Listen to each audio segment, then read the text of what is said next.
आत्मीयाः छात्राः नमो नमः। अत्र भवतां हार्दं स्वागतम् अस्यां तासिकायां। ये छात्राः 100% गुणाः प्राप्तुम् उत्सुकाः प्रयत्नशीलाः तेभ्यः एषा भाषा अतीव उपयुक्ता। एषा भाषा अतीव सुगमा सरला सुबोधा च। किन्तु अहं यदि एकाग्रचित्तेन अध्ययनं करोमि तदा अस्तु। यथा पूर्वं युष्माभिः अधीतमस्ति ज्ञातमस्ति एषा अस्माकं कृतिपत्रिका। एषा कृतिपत्रिकायाः प्रश्नपत्रिकायाः वा 6 विभागाः सन्ति। तेषु प्रथमः विभागः अस्ति सुगमसंस्कृतं, द्वितीयः विभागः अस्ति गद्यं, तृतीयः विभागः अस्ति पद्यं, चतुर्थः अस्ति लेखनकौशलं, तथा च पंचमः भाषाभ्यासः नाम व्याकरणस्य प्रश्नाः अत्र सन्ति। तथा च षष्ठः विभागः अस्ति पाठ्येतर अपठितं साहित्यम् अस्मिन् प्रश्ने अस्ति। तर्हि अद्य वयम् अस्य पंचम तथा च षष्ठ विभागस्य चर्चां कुर्मः। इतः परमहं मध्ये मध्ये मातृभाषायामपि वदामि। अस्तु, प्रथमः अस्ति पंचमः विभागः, यः भाषाभ्यासः। हा जो पंचम विभाग आहे किंवा हा पाचवा जो विभाग आहे हा भाषाभ्यास आहे आणि याच्यामध्ये प्रश्न असाच, ती कृतीपत्रिका जरी असेल तरी आपण प्रश्न असाच विचार करायचा आहे त्याचा। पाचवा प्रश्न अ जो आहे हा तालिकापूर्तिं कुरुत, ज्याच्यामध्ये वेगवेगळे प्रकारचे व्याकरणावर आधारित आहेत ते प्रश्न तुम्हाला विचारलेले आहेत। मग नामतालिकां पूरयत, सर्वनामतालिकां पूरयत, क्रियापदतालिकां पूरयत, धातुसाधित विशेषणतालिकां पूरयत, एतः हा प्रश्नः।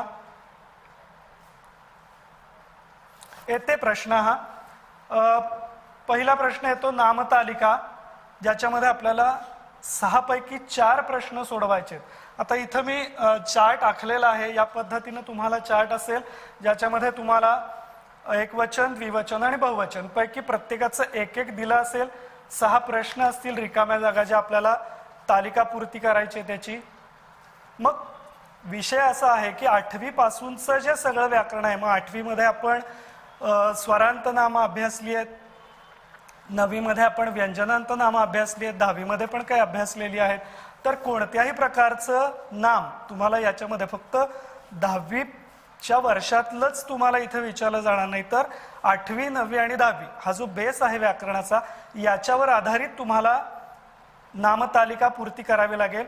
अगदी सोपी सोपी जी आहेत नामं ती तर नक्कीच विचारली जाणार नाहीत, पण उदाहरणार्थ 9वीत आपण ऋकारांत पुल्लिंगी पितृशब्द अभ्यासलेला आहे, तर कदाचित पितृशब्द तुम्हाला विचारला जाऊ शकतो। त्यामुळे आपण 8वी पासून, आणि तसं पाहिलं तर चौथा प्रश्न जो आहे लेखन कौशलम, त्याच्यासाठी आपल्याला विभक्तीचा वापर करत असताना, वाक्य तयार करत असताना 8वी पासूनचं सगळंच व्याकरण येणं गरजेचं आहे। तर हा पहिला प्रश्न जो आहे तो नामतालिका पूर्तीचा आहे। मी आता म्हटलं तसं की वेगवेगळ्या प्रकारचे 8वी पासूनचे सगळे शब्द किंवा नाम आपल्याला त्या ठिकाणी लक्षात ठेवावी लागणार आहेत।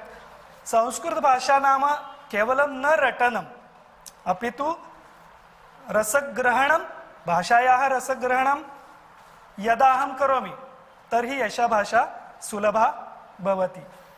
तर असं आहे। त्याच्यानंतर पुढचा प्रश्न जो असणार आहे तो सर्वनाम तालिकेचा असणार आहे।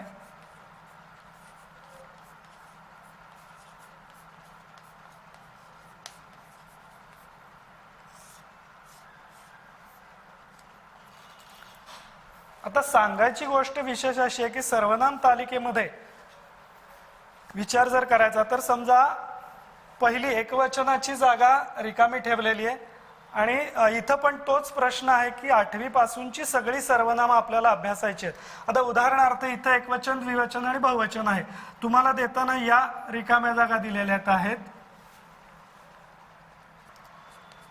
पहिल्या 2 रिकाम्या जागा दिलेल्या आहेत आणि अशा पद्धतीचा जर प्रश्न असेल तर तुम्ही काय करायला हवंय की सर्व सर्वनाम बघून फक्त हे कुठल्या याच्यातलं हे लक्षात घेतलं पाहिजे।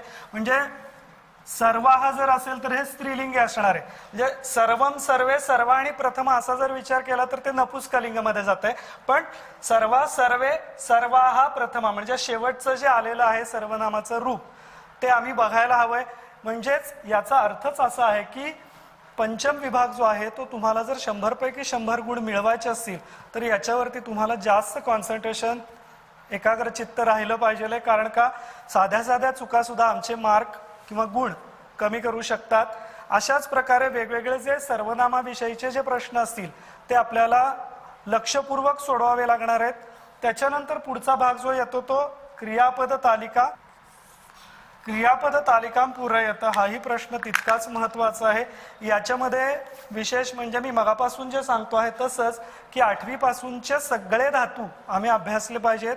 त्याचबरोबर सगळे काळाचे जे किंवा क्रियापदाचे जे प्रकार आहेत ते पण सगळे, म्हणजे याच्यामध्ये आपण 8वी मध्ये लट लकार शिकलेलो आहोत, 9वी लंग लकार 8वी मध्येच आपण शिकलेलो आहोत. त्याच्यानंतर 9वी मध्ये लोट लकार, विधिलिंग लकार या सगळ्या गोष्टी आपण अभ्यासलेल्या आहेत. तुमच्या 10वीच्या वर्षामध्ये आता येत्या तुम्हाला लुट लकार आहे, लीट लकार आहे. पण लीट लकाराचं सांगायची गोष्ट म्हणजे की या क्रियापद तालिकेमध्ये तुम्हाला लीट लकार विचारला जाणार नाही. फक्त तो लकार परिचयम ददत किंवा लकारम परिवर्तयत या प्रश्नांमध्ये तुम्हाला कदाचित लीट लकार विचारला जाऊ शकतो. मग इतर जे जे लकार आहेत ना, लट लकार, लंग लकार, लोट लकार, लुट लकार, विधिलिंग लकार हे वेगवेगळे प्रकार जे आहेत ते आपण नीट अभ्यासले पाहिजेत. मग तो जो विशिष्ट धातू आहे तो कुठल्या गणामध्ये चालतो आहे, त्याचं पद कोणतं आहे, त्याचा गणविकरण कुठलं असेल. आता आपण 8वी मध्ये गणविकरण सुद्धा अभ्यासलेले आहेत. गणांचे जे 2 प्रकार पडतात ज्याच्यामध्ये 1, 4, 6 आणि 10 हा एक प्रकार आहे. आणि दुसरा प्रकार जो पडतो तो 2, 3, 5, 7, 8 आणि 9 असे गणांचे 2 वेगवेगळे आपल्या सोयीसाठी म्हणून वैयाकरणी यांनी हे 2 प्रकार केलेले आहेत, विभाग केलेले आहेत. ज्याच्यामध्ये पहिल्या गणाचं विकरण येतो अ, चौथ्या गणाचं येतो य, 6व्या गणाचं अ, 10व्या गणाचं येतो अय. त्यानंतर गणांचा जो दुसरा गट आहे त्याच्यामध्ये दुसऱ्या गटामध्ये दुसरा जो गण आहे त्याला विकरण नाही, तिसऱ्या गणाला पण विकरण नाही. मात्र यातला आणि यातला फरक आहे तर धातूचे द्वित्व होते. ते तुम्हाला यावर्षी अभ्यासाला मिळणार आहे. त्याच्यानंतर 5व्या गणाचा विकरण होतो नु, 7व्या गणाचा विकरण होतो न, 8व्या गणाचा विकरण होतो उ आणि 9व्या गणाचा विकरण होतो ना. हे विकरण जेव्हा आम्हाला माहिती असतील त्याच वेळी आम्ही क्रियापद व्यवस्थितपणे सोडवू शकणार आहोत आणि ही क्रियापद तालिका पूर्ती करू शकणार आहोत. तत्पश्चात चतुर्था प्रश्न असती धातुसाधित विशेषण तालिका. या धातुसाधित विशेषण तालिकेमध्ये जो प्रकार येतो तो पण तसा विचार केला तर आपण जर व्यवस्थित समजून न घेता अभ्यास केला तर हा प्रश्न थोडासा अवघड वाटतो. की ज्याच्यामध्ये पहिला कॉलम आहे तो धातू, जे धातू तिथं दिलेले असतील. त्याच्यानंतर त प्रत्ययांत म्हणजे कर्मणी भूतकालवाचक धातुसाधित विशेषणांचं रूप आपल्याला तिथं लिहायचं आहे. त्याच्यानंतर तवतू म्हणजे कर्तरी भूतकालवाचक वत प्रत्ययांत आपण जे म्हणतो भगवत प्रमाणे चालणारे तवतू. कृत्या म्हणजे कर्मणी विद्यार्थक धातुसाधित विशेषणांचं रूप इथं येणार आहे.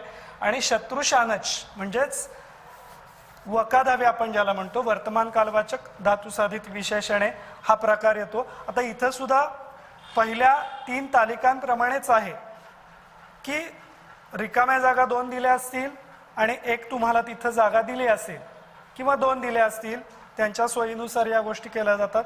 त्यानंतर उदाहरणार्थ आता या चालू वर्षातलाच विचार जर आपण केला तर त्यांनी यावर्षी या कृतीपत्रिकेमध्ये पा पिबा हा धातू दिला होता.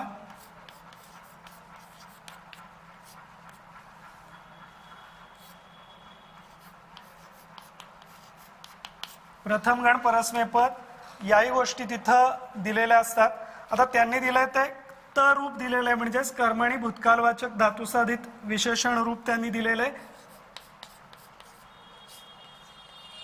पितः तवतू आपल्याला लिहायचं आहे. त्याच्यानंतर कृत्यमध्ये पातव्य आणि पुन्हा शत्रुशानच आपल्याला लिहायचंय. आता आत्ताच्या घडीचा जर आपण विचार केला तर तुम्हाला शत्रुशानच वगैरे ही रूपं झालेली नाहीयेत. ज्यावेळी आपण रुटीनच्या शाळेमध्ये ज्यावेळी आपले तास होतील त्यावेळी हा भाग तुम्हाला होणारच आहे. त्यामुळे आताच त्याचं एवढं टेन्शन घ्यायचं काही कारण नाहीये. आता पा पिब हा धातू, पितह नववीमध्ये बऱ्यापैकी थोडीशी तुम्हाला या दोन्हीची ओळख झालेली आहेच. ही धातुसाधित विशेषण आहेत. आता धातुसाधित विशेषणांचं आणखी एक वैशिष्ट्य सांगायचं म्हणजे की धातुसाधित विशेषण ही विशेषण म्हणून जशी वापरली जातात तशीच ती क्रियापद म्हणून पण वापरली जातात.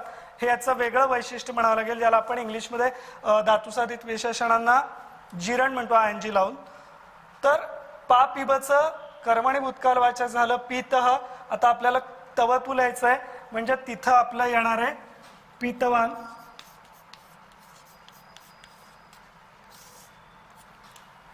पातव्य तर दिलेलं आहे आणि इथे येणार आहे पिबन. आता ही रूप कशी आली वगैरे हा विषय तुम्हाला नंतर सविस्तर होणार आहेच. आता आपण कर्मणी भूतकालवाचक धातुसाधित विशेषण घेताना आपण त्याला त किंवा इत प्रत्यय लावतो आणि म्हणून त्याचं रूप पितह असं आलेलं आहे. तवत प्रत्यय लावून आपण त्याला भगवत प्रमाणे चालतो. हा धातू हे धातुसाधित विशेषण म्हणून त्याला आपण पितवान केलंय. तव्य आणि अनिय असं आपण कर्मणी विद्यार्थक धातुसाधित विशेषणांच्या बाबतीत करतो. म्हणून पातव्य हे रूप तिथं आलेलं आहे. आणि शत्रुशानच्या बाबतीत त्याचे दोन प्रकार पडतात, ज्याच्यामध्ये परस्मयपदी जर धातू असेल तर त्याला शत्रू म्हणजेच त प्रत्यय लावून तो शब्द भगवत प्रमाणे चालतो. म्हणून हा जो शब्द आला आपला भगवन प्रमाणाला पिबन. हे परस्मयपदी 1 ते 10 सगळ्याच गणांसाठी हा नियम आहे. मात्र आत्मने पदासाठी गणांचा जो पहिला गट आहे त्याला मान प्रत्यय लावला जातो म्हणून शानच असं त्याचं नाव दिलेलं आहे. आणि गणांच्या दुसऱ्या गटाला आन प्रत्यय लावला जातो. असा हा सविस्तर अभ्यास आपल्याला पुढे जाऊन होणार आहेच आहे. पण धातुसाधित विशेषण तालिका सुद्धा आपल्या दृष्टीनं तितकीच महत्वाची आहे. अशा या वेगवेगळ्या ज्या तालिका पूर्ती आहेत या सगळ्या मिळून तुम्हाला याचे 8 मार्क आहेत. म्हणजे 5वा विभाग जो आहे तो 17 मार्कांचा आहे, ज्याच्यामध्ये तालिका पूर्तीसाठी आपल्याला 8 मार्क आहेत. म्हणजे प्रत्येक तालिका, नाम तालिका 2, त्याच्यानंतर सर्वनाम तालिका 2, क्रियापद तालिका 2 आणि धातुसाधित विशेषण तालिका 2 असे एकूण आपल्याला तिथं 8 मार्क आहेत. आणि पुढचा जो आ 5वा आ जो आहे तो निर्दिष्टाः कृतीहि कुरुत हा प्रश्न आहे. याला आपल्याला 9 मार्क आहेत की जे 4 पैकी कोणतेही आपल्याला 3 सोडवायचे आहेत. निर्दिष्टाः कृतीहि कुरुत. आता इथं आणखीन एक गंमत कशी पहा की कृतीहि हा शब्द तसा विचार केला तर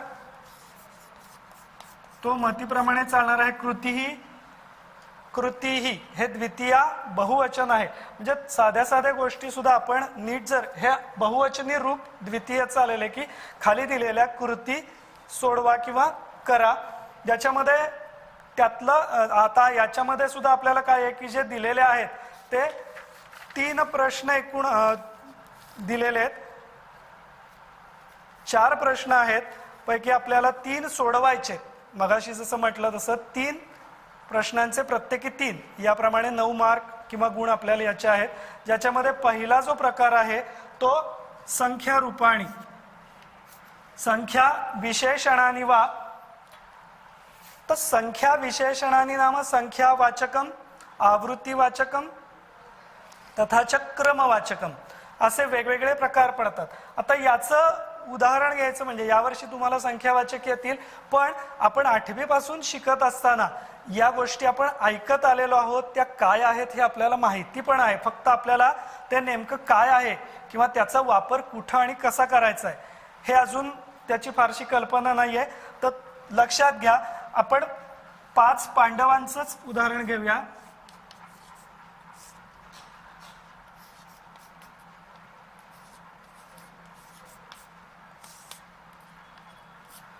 पंच पांडवाः 5 म्हणजे एकम द्वे त्रीणी चत्वारी पंच षट सप्त जे आपण संख्या 8वी पासून म्हणतो आहोत त्या, ते झाले संख्यावाचक. आता प्रश्न असा येईल की सहदेव हा जो आहे हा कितवा याचा अर्थ मग काय आलं, क्रम आला. पहिला, दुसरा, तिसरा, चौथा आणि 5वा या अर्थी जर म्हटलं तर मग आपण तिथं काय लिहू शकतो, सहदेव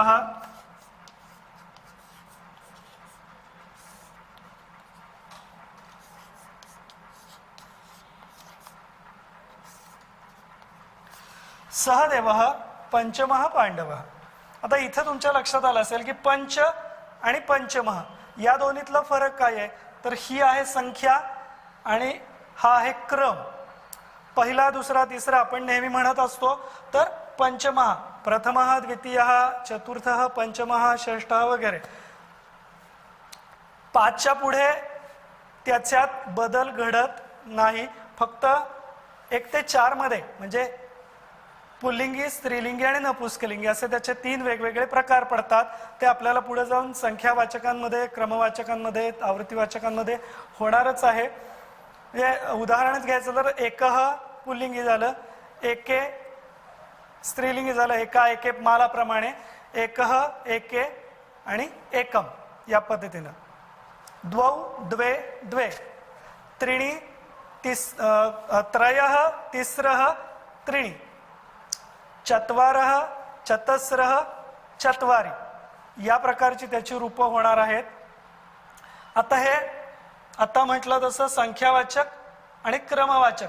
आता आवृत्तीवाचक हा एक वेगळा प्रकार आहे. आवृत्तीवाचक म्हणजेच काय, आवृत्ती नाम अभ्यासः. यदा अहम एका कृती वारं वारं करोमि तदा तस्याः आवृत्तिः भवति. अतः एषा आवृत्ती वाचका कृती. मग अशा वेळी काय करायचंय, तर आम्हाला त्याची वारंवारिता तिथं लिहायची. मग 9वीत तुम्ही अभ्यासलेला जो श्यामचा धडा आहे मनसः स्वच्छता, त्याच्यामध्ये त्यांनी म्हटलेलं आहे अहम दिनस्य द्विवारं स्नानं करोमि किंवा करोमि स्म असं जरी म्हटलं तरी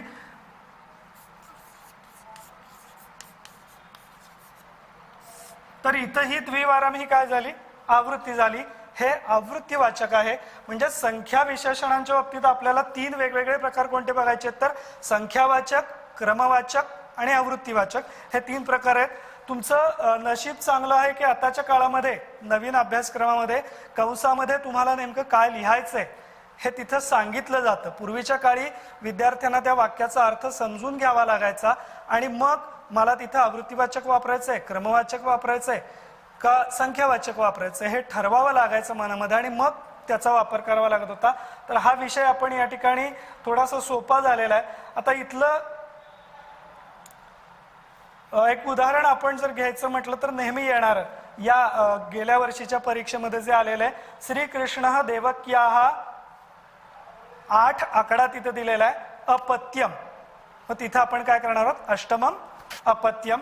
सप्ताहस्य त्रिवारम संस्कृत वर्गः भवति. आवृत्तीवाचक असं तिथं प्रश्नामध्ये आपल्याला दिलेलं आहे. म्हणजे अशी वेगवेगळी उदाहरणं आपण वारंवार जर सोडवली, धड्यामध्ये येणारे असतील किंवा इतर अवांतर वाचनामध्ये असेल, तर आपण ही जर उदाहरणं सोडवली तर हा प्रश्न आपला चांगल्या प्रकारे सुटू शकतो.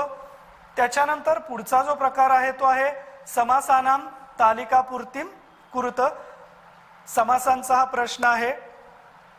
द्वितीय प्रश्ने दत्ता एषा तालिका अस्ति समासानां तालिकापूर्तिं कुरुत समासः नाम.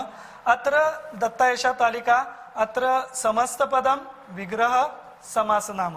आता या ठिकाणी आपल्याला काय असणार आहे, तर समस्त पद म्हणजेच सामासिक पद, त्याचा विग्रह आणि समासाचं नाव यापैकी एखादी जागा रिक्त असणार आहे, एखादीच असणार आहे. मग समासांचे प्रकार आपण अभ्यासलेले आहेत. म्हणजे 9वी मध्ये आपण द्वंद्व अभ्यासलेला आहे, अव्ययीभाव समास अभ्यासलेला आहे, तत्पुरुषाचे मला वाटतं विभक्ती पुरुषाचे विभक्ती तत्पुरुषाचे आपण प्रकार अभ्यासलेले आहेत. आता समासांच्या बाबतीत विचार करताना काय आहे की समासांचे जे वेगवेगळे प्रकार आहेत, मग पूर्वपद प्रधान, उत्तर पद प्रधान, उभय पद प्रधान, अन्य पद प्रधान असे जे वेगवेगळे प्रकार आहेत, ज्यामध्ये आपण अव्ययीभाव समास बघितलेला आहे की अव्ययीभाव समास हा काय पूर्वपद प्रधान समास आहे, जो नित्य नपुंसकलिंगी एकवचनीच असतो, तो आपण अभ्यासलेला आहे. त्याच्यानंतर पूर्वपद प्रधान जो समास आहे तो अव्ययीभाव झाला. त्याच्यानंतर उत्तर पद प्रधान जो समास आहे तो तत्पुरुष, मग तत्पुरुषाचेच पुन्हा कर्मधार आहे आणि तत्पुरुषाचे वेगवेगळे प्रकार येतात, ते आता यावर्षी तुम्हाला अभ्यासायचेच आहेत. तत्पुरुषामध्ये मग प्रादि तत्पुरुष आहे, विभक्ती तत्पुरुषाचे पुन्हा प्रकार आहेत. त्याच्यानंतर अलुक तत्पुरुष आहे, उपपद तत्पुरुष आहे. द्वंद्व समास जो आहे हा द्वंद्व समास उभय पद प्रधान समास आहे, दोन्ही पदांना तितकंच महत्व आहे.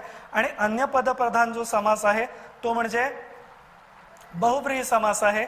तर काही समास आपण यापूर्वी शिकलेले आहेत आणि काही समास आपल्याला चालू वर्षामध्ये शिकायचे आहेत. आता त्यांनी उदाहरणं जी दिलेली आहेत त्यामध्ये आपण शुक सारिका हा एक बघूया.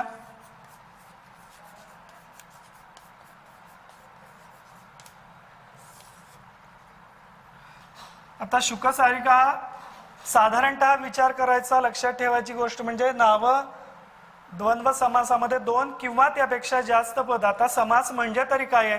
समास म्हणजे दोन किंवा त्यापेक्षा जास्त शब्दांचा समुच्चय, एकत्रीकरण, त्याला आपण समास म्हणतो, ज्याला संक्षेप असं पण म्हणता येईल.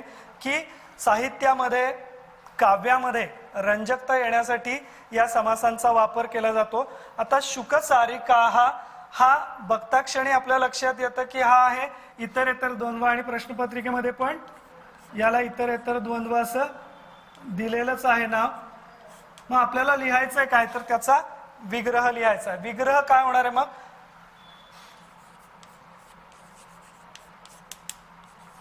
शुकाहाच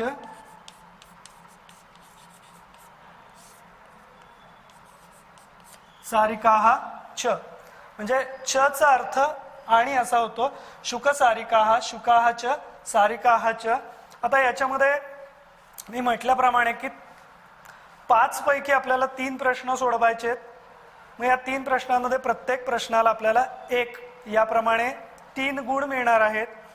हा समासांचा प्रश्न आहे. समास आपण मी मगाशी म्हटलं तसं की काही समास आपण इयत्तेमध्ये शिकलेले आहेत आणि काही समास आपण चालू वर्षामध्ये 10वी मध्ये अजून शिकणार आहोत.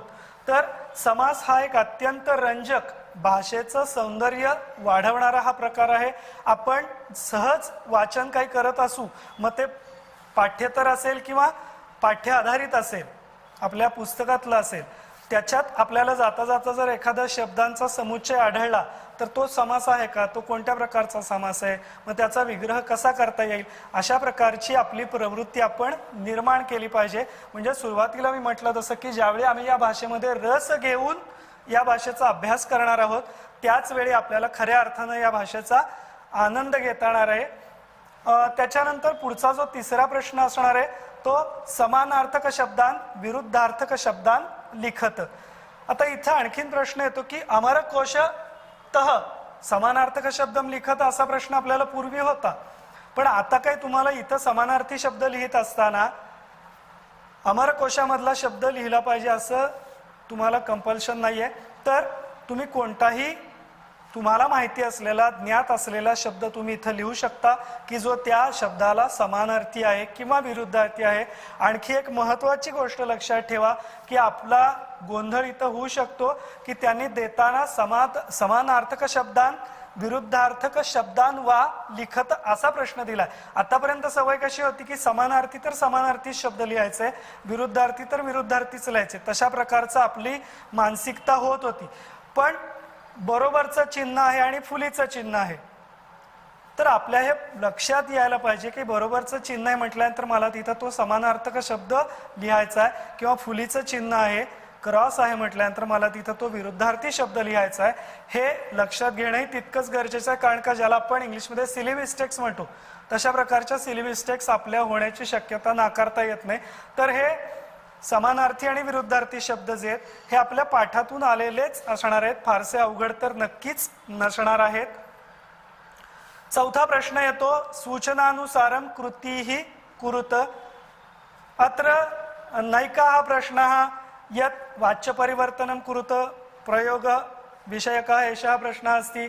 तत्पश्चात् पूर्वकालवाचक धातुसाधित त्वान्त ल्यबन्त वा निष्कासयत कुरुत वा तथा च त्वम् इत्यस्य स्थाने भवान्. यह प्रश्नः लोट लकारस्य कृते अस्ति.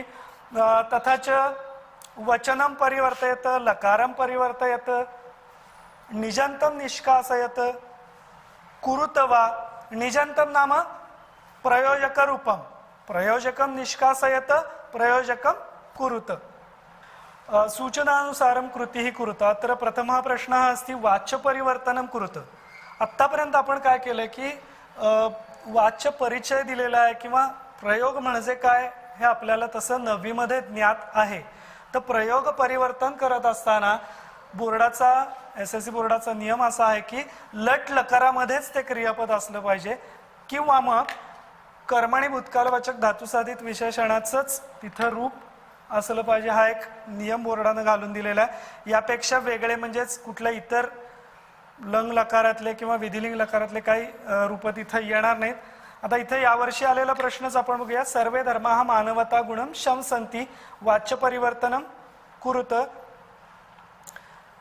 शस्यते असं त्याचं रूप येणार आहे. आता प्रयोगाचं किंवा कर्तृवाच्यम कर्मवाच्यम हे तुम्हाला 9वी मध्ये त्याची थोडीशी ओळख झालेली आहेच.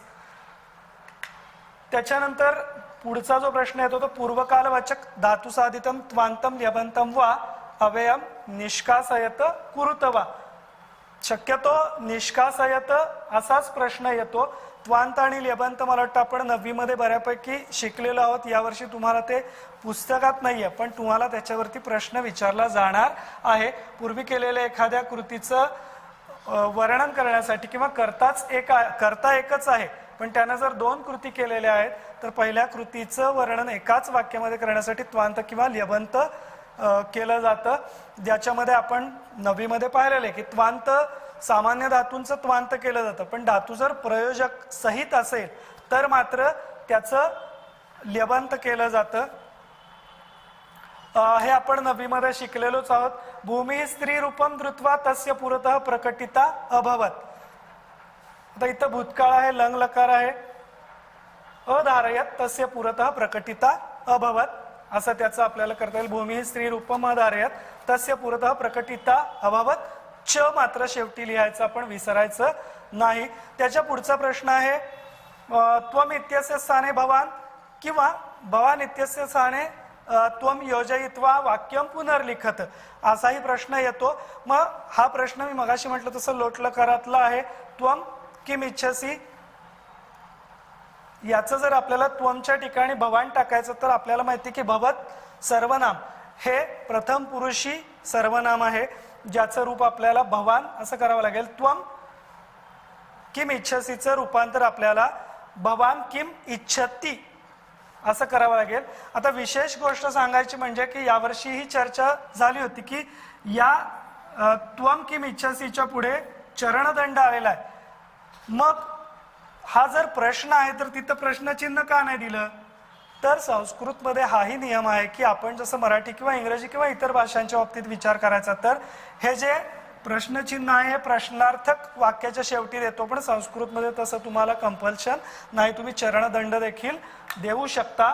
त्वम किम इच्छसीचं वाक्य आपल्याला करता येईल भवान किम इच्छती. त्याच्यानंतर पुढचा प्रश्न आहे जो वचनम परिवर्तयत लकारम परिवर्तयत यापैकी कोणता तरी एक पडू शकेल.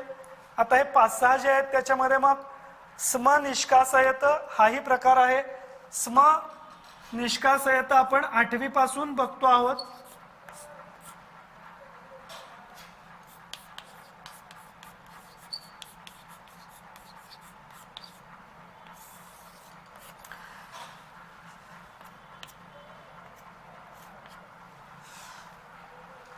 स्म याच्याबरोबर जर लट लकार आला, म्हणजे लट लकाराच्या रूपासमोर जर स्म आलं तर त्याला रीती भूतकाळ म्हणतात. म्हणजेच याचा अर्थ असा होतो की आपण याचं रूपांतर लंग लकारामध्ये करायचं, म्हणजेच प्रथम भूतकाळामध्ये त्या वाक्याचं आपल्याला रूपांतर करायचं. हे मला वाटतं आपण 9वी मध्ये 8वी मध्ये शिकलेलो आहोत. वचनम परिवर्तयता आहे, मग एकवचनी रूप असेल त्याचं तुम्हाला द्विवचनामध्ये रूपांतर करायचंय. लकारम परिवर्तयत, लट लकारस्य लंग लकारे परिवर्तनम कुरुत, लंग लकारस्य विधिलिंग लकारे परिवर्तनम कुरुयत. आता कुरुत इथं तुम्हाला मात्र लिट लकार म्हणजे ज्याला आपण परोक्ष भूतकाळ म्हणतो हा विचारला जाणार नाही नक्कीच. त्याच्यानंतर यातला शेवटचा जो प्रश्न आहे तो निजंतम निष्कासयत हा प्रश्न आहे.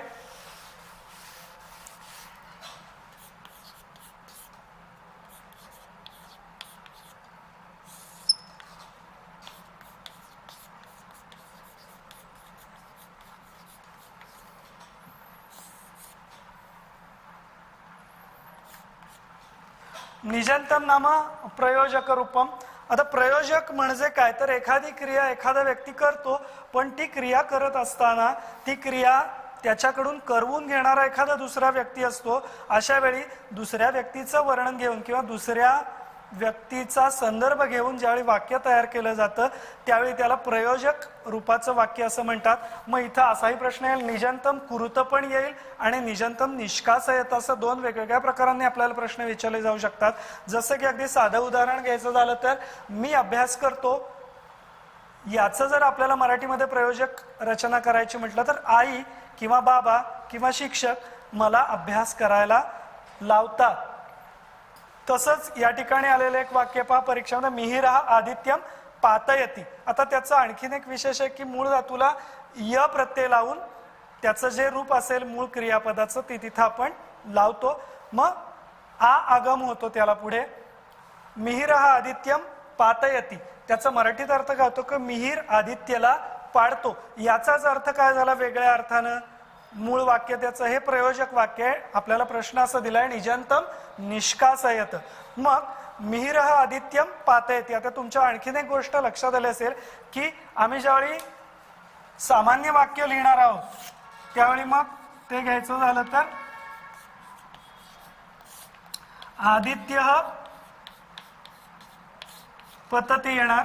मग इथं मात्र कर्त्याची प्रथम आली, पण ज्यावेळी आम्हाला त्याचं प्रयोजक रूप करायचं आहे, आता आपल्याला जे दिलेलं आहे ते प्रयोजक आहे. आपलं येणारं परीक्षेतलं 10वीच्या कालच्या झालेल्या उत्तर असं असेल आदित्य पतती. मग मी आता म्हटलं तसं की जी थर्ड पर्सन आहे वेगळ्या व्यक्तीनं तिची कृती करून घेतली किंवा त्याच्या हातून ती कृती झालेली आहे, अशा वेळी त्या व्यक्तीचं वर्णन करत असताना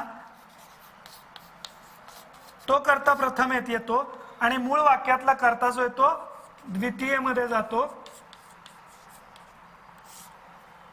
आणि मी आता म्हटलं तसं पातयती य आगम होऊन त्याला लट लकाराचं रूप त्याचं क्रियापदाचं तयार होतं. म्हणून मग मिहिर आदित्यम पातयती असं त्याचं वाक्य तयार झालं. असे वेगवेगळे सूचनानुसारम कृती ही कृतमध्ये प्रश्न येतील की जे ते सुद्धा प्रश्न आपल्याला व्यवस्थितपणे सोडवायचे आहेत. मी सुरुवातीपासून सांगतोय की 5वा प्रश्न हा व्याकरणाचा किंवा भाषाभ्यासाचा जो आहे हा प्रश्न अत्यंत महत्वाचा आहे जर तुम्हाला 100 पैकी 100 मार्क हवे असतील तर. कारण का इथं एखादा हलंत करायचं राहून गेलं, मग त ताम अन आणि त ताम अंत अशी रूपं असतील तर आमच्या हातून जर हलंत करायचं राहिलं किंवा चुकून हलंत झालं तरी सुद्धा आमचा मार्क जाऊ शकतो, आमचे गुण जाऊ शकतात. कारण का एक्झामिनर्स परीक्षक आणि नियामक मॉडरेटर्स या दोघांनाही सूचना अशाच असतात की 5व्या प्रश्नामध्ये मात्र कुणालाही क्षमा नाही. तिथं जी चूक झाली आहे ती झाली आहे, तिथं तुम्हाला अजिबात गुण दिले जाणार नाही, तिथं तुमचे पूर्ण गुण कापले जातील. इतर ठिकाणी मग तुम्ही 4था प्रश्न जो आपण यापूर्वी बघितलेला आहे की जो लेखन कौशल्यांचा आहे, निबंधात असेल थोड्याफार चुका झाल्या असतील तरी एखाद दुसरा मार्क कमी होईल, गुण कमी होतील, पण या प्रश्नामध्ये मात्र पूर्ण गुण तुमचे त्या प्रश्नाचे जाणार आहेत. त्यामुळे हा 5वा प्रश्न फार महत्वाचा आहे. 6ष्ठः विभागः अस्ति अपठितम पाठ्येतर साहित्यस्य एषः विभागः अस्ति 6ष्ठः विभागः. आता या विभागामध्ये काय आहे की तुम्हाला पाठ्येतर उतारा आहे. आता सांगायची गोष्ट अशी आहे की पाठ्येतर जरी आहे तरी इथं दिलेले उतारे फार अवघड नसणार आहेत. तुम्ही वाचल्यानंतर तुमच्या ते सहज लक्षात येतील. म्हणजे थोडक्यात काय की अवबोधन, ज्याला आपण इंग्लिशमध्ये कॉम्प्रिहेन्शन म्हणतो, तशा प्रकारचं तुम्हाला याचं आकलन किती झालेलं आहे. म्हणजे आकलनात्मक प्रश्न हे तुमचे असणार आहेत. हे 6व्या प्रश्नामध्ये आहेत. 6व्या प्रश्नाचे गुण आहेत 8. म्हणजे मी मगाशी म्हटलं तसं 5वा हा 17 मार्कांचा आहे, गुणांचा आहे, आणि 6वा प्रश्न हा 8 मार्कांचा आहे. अत्र एकः परिच्छेदः दत्तः अस्ति. प्रथमः प्रश्न अस्ति पूर्ण वाक्येन उत्तरम लिखत. पूर्ण वाक्यामध्ये उत्तर लिहा. हाही प्रश्न तितकाच महत्वाचा आहे. ज्यावेळी तुम्हाला सांगितलं जातं पूर्ण वाक्याने उत्तरम लिखत, त्यावेळी आपण पूर्ण वाक्यातच उत्तर लिहिलं पाहिजे. आपली सवय अशी असते की फक्त तो उत्तराचा जो शब्द आहे तो शब्दच आपण लिहितो आणि तिथंच आपले गुण कमी होतात. त्यामुळं मूळ प्रश्नाचं जे हेडिंग आहे, टायटल आहे, ते वाचूनच आपण त्याचं उत्तर लिहायचं. हे कायम लक्षात ठेवायचं आहे. पूर्ण वाक्याने उत्तरतं. त्याच्यानंतर प्रातिपदिकम लिखत हाही प्रश्न चांगला आहे, सोपा आहे. आपण 8वी पासून तो सोडवतो आहोत. प्रातिपदिकम लिखत, मग धातू असेल, नाम असेल, सर्वनाम असेल, त्याचं मूळ रूप जे आहे ते आपल्याला लिहायचं आहे. म्हणजे जसं मी म्हटलं की आता मिहिर हा शब्द जरी आपण घेतला, मिहिर याचं प्रातिपदिक काय ना, तर मिहिर. म्हणजे मूळ शब्द काय, अकारांत पुल्लिंगी आहे. अशा प्रकारचे वेगवेगळे शब्द तिथं असतील. आता चालू परीक्षेमध्ये आलेला जर विचार केला सर्वनामाचा, तर तस्य, मग त्याचं प्रातिपदिक असणार आहे तद. मग त्याचं तुम्ही पुल्लिंगी वगैरे लिहायची काय आवश्यकता नाही, फक्त तद किंवा लिहा. तद पुल्लिंगी नपुंसकलिंगी वा. हा प्रातिपदिकाचा प्रश्न आहे, तो सोपा आहे. महत्वाचा प्रश्न आहे वाक्यम पुनर्लिखित वा सत्यम असत्यम इति लिखत. वाक्यम पुनर्लिखित वा हा प्रश्न फार महत्वाचा आहे. अगदी सुरुवातीपासून आपण ही वाक्य बघतोय, हे प्रश्न बघतोय. वाक्यम लिखित्वा पुनर्लिखित्वा. बऱ्याचदा मुलांची ही चूक होती की मुलं वाक्य न लिहिता सत्यम असत्यम लिहितात.